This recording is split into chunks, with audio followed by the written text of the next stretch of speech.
শেরপুর ঝিনাইগাতীতে গারো সম্প্রদায়ের বৃহৎ সামাজিক উৎসব ওয়ানগালা নবান্ন উৎসব শুরু হয়েছে। ২১ নভেম্বর শুক্রবার সকাল ১১টার দিকে স্থানীয় মরিয়মনগর উচ্চ বিদ্যালয় মাঠে আয়োজিত ৩ দিনব্যাপী এই উৎসব উদ্বোধন করেন ঢাকা মহাধর্মপ্রদেশের cardinal bishop Patrick D Rozario. এ সময় তিনি বলেন, জীবন শুধু বর্তমান নয়, জীবন অতীতের, জীবন বর্তমানের এবং ভবিষ্যতের। যখনই আমরা উৎসবে মিলিত হই, তখন সেই উৎসবটা নদীর মোহনা হিসাবে কাজ করে। সেখানে অতীত, বর্তমান ও ভবিষ্যতের কাল প্রবাহ মিলিত হয় এ মোহনায়। উৎসব মিলনের মোহনায় আর সেই অনুভূতিতে মরিয়মনগর ধর্মপল্লী একত্রিত হবে আর আগামী ৩ দিনের সমস্ত অনুষ্ঠান পালন আরও আধুনিক রুচিসম্মত উন্নত মানের পণ্য আজই সরবরাহ করুন। এসা প্লাস্টিকের যে সমস্ত পণ্য বাজারে পাওয়া যাচ্ছে, প্রয়োজন যেখানে, পাশে থাকার প্রত্যয় এসা ডেকোরেটর চেয়ার। পানির তৃপ্তি মেটাতে প্রতিদিনের সঙ্গী ডে। তিনি আরও বলেন, এই অনুষ্ঠান শুধু আনুষ্ঠানিকতা নয়, এটা জীবনের উদযাপন।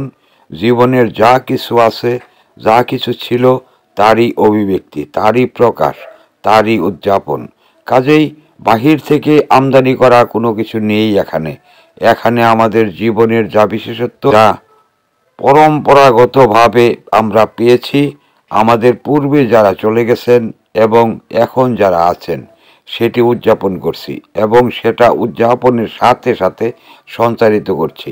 অর্থাৎ ভবিষ্যতের প্রজন্মের কাছে পৌঁছে দিচ্ছি আমাদের ঐতিহ্য, আমাদের সংস্কৃতি, আমাদের জীবনযাত্রা, জীবন প্রণালী, জীবন পদ্ধতি। আরও অনুপ্রাণিত করছি ভবিষ্যৎ প্রজন্মকে, যেন তারাও তাদের জীবনকে উদযাপন করে। ঝিনাইগাতীর মরিয়মনগর খ্রিস্টিয়ান মিশন এই উৎসবের আয়োজন করেছে।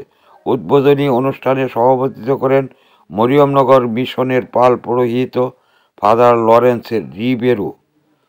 এতে বক্তব্য দেন মরিয়মনগরের ধর্মপল্লীর প্যারিশ কাউন্সিলের ভাইস চেয়ারম্যান অনার্সন চাম্বুগং।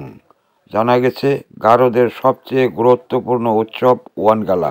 ওয়ানা শব্দের অর্থ দেবদেবীর দানের দ্রব্য সামগ্রী আর গালা অর্থ উৎসর্গ করা। দেবদেবীর কাছে কৃতজ্ঞতা প্রকাশ, মনোবাসনার নানা নিবেদন হয় এই উৎসবে। সাধারণত বর্ষার শেষে ও শীতের আগে নতুন ফসল তোলার পর এই উৎসবের আয়োজন করা হয়। এর আগে নতুন খাদ্যশস্য ভোজন নিষেধ থাকে এ সম্প্রদায়ের জন্য। তাই অনেকেই একে নবান্ন বা ধন্যবাদের উৎসব বলে থাকেন। আবার ওয়ানগালা উৎসব ১০০ ডুলের উৎসব নামেও পরিচিত। গারোদের বিশ্বাস, মিসি সালজাং বা শস্য দেবতার উপর নির্ভর করে ফসলের ভালো ফলন, নতুন ফল ও ফসল গড়ে উঠবে, তার আগে কৃতজ্ঞতা জানাতেই হবে শস্য দেবতার প্রতি। তাই শস্য দেবতাকে কৃতজ্ঞতা জানিয়ে এ নতুন ফসল খাওয়ার অনুমতির জন্য নেচে গিয়ে উদযাপন করা হয় ঐতিহ্যবাহী ওয়ানগালা উৎসব। একই সাথে পরিবারের ভালোবাসা, মনের আনন্দ ও সব পরিবারের মঙ্গল কামনা করা হয় শস্য দেবতার কাছে। আয়োজক কমিটির সূত্রে জানা যায়, এবছর ৩ দিনব্যাপী উৎসব উপলক্ষে কিশোর কিশোরীদের চিত্রাঙ্কন, ছড়া, মান্দি ভাষায় নৃত্য, মিস ওয়ানগালা প্রতিযোগিতা, সাংস্কৃতিক অনুষ্ঠান, মেলা ও খেলাধুলার আয়োজন করা হয়েছে। এছাড়া থাকছে বাণীপাঠ মান্দিতে, খামালকে খুকুপ ও থক্কা প্রদান, জনগণকে থক্কা দেওয়া, পবিত্র খ্রিস্টজাগ, দান সংগ্রহ, আলোচনা সভা, প্রার্থনা, নখগাঁথা অনুষ্ঠান। এছাড়া এ উৎসব ঘিরে বিদ্যালয়ের মাঠে গড়ে ওঠে অস্থায়ী দোকান, ঐতিহ্যবাহী পোশাক, খাবার ও শিশুদের নানা রকমের খেলনা নিয়ে বসেছে মেলা।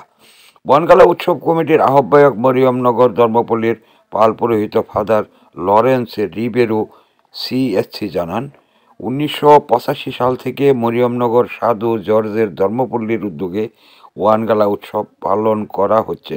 প্রাচীনকাল থেকে গারো সম্প্রদায়ের ঐতিহ্যবাহী সংস্কৃতিকে নতুন প্রজন্ম ও বৃহত্তর জনগোষ্ঠীর কাছে তুলে ধরাই এর মূল লক্ষ্য ও উদ্দেশ্য।